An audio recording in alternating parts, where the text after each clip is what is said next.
सीधा चलते हैं हमारे सहयोगी शैलेश के पास। प्रदेश की राजनीति के लिए भी, देश की राजनीति के लिए भी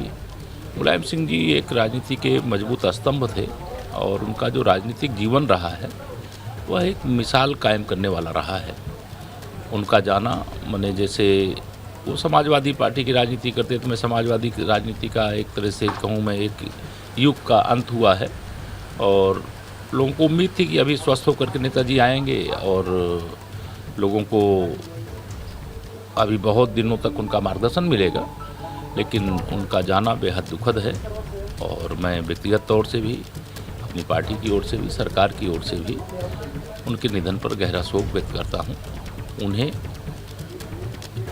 उनके जो परिजन हैं और जो उनके समर्थक हैं वह सब इस दुख को सह सकें, ऐसी भगवान से प्रार्थना करते हैं। इस समय वो सक्रिय राजनीति में नहीं थे, सपा संरक्षक की भूमिका में थे, लेकिन जो उनका कद रहा, चाहे वो सक्रिय राजनीति में या फिर संरक्षक के तौर पर, कैसे आप देखते हैं? नहीं, मैं यह मानता हूं कि उनका सबसे संबंध अच्छा रहता था। सबसे बड़ी बात यह है कि जब चाहे वह उनकी पार्टी के हों और चाहे वह विरोधी दल से भी, जो उनके विरोध के दल थे, उनके दलों के लोग हों, सबके साथ उनके संबंध, उनके जो समकक्ष राजनीति के समय के लोग थे वह सारे के सारे लोग लगातार उनसे संपर्क रहता था। और आज जैसे ही उनके यह निधन का दुखद समाचार मिला, शोक संवेदनाओं की एक तरह से कहिए कि जैसे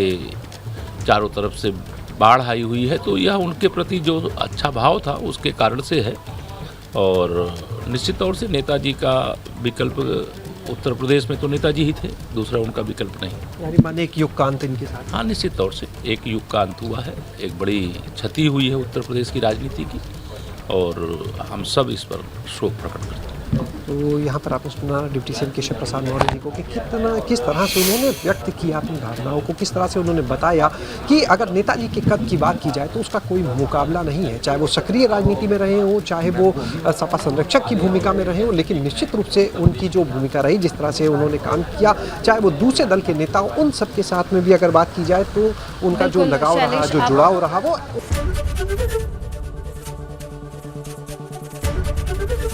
एबीपी गंगा, खबर आपकी, जुबान आपकी।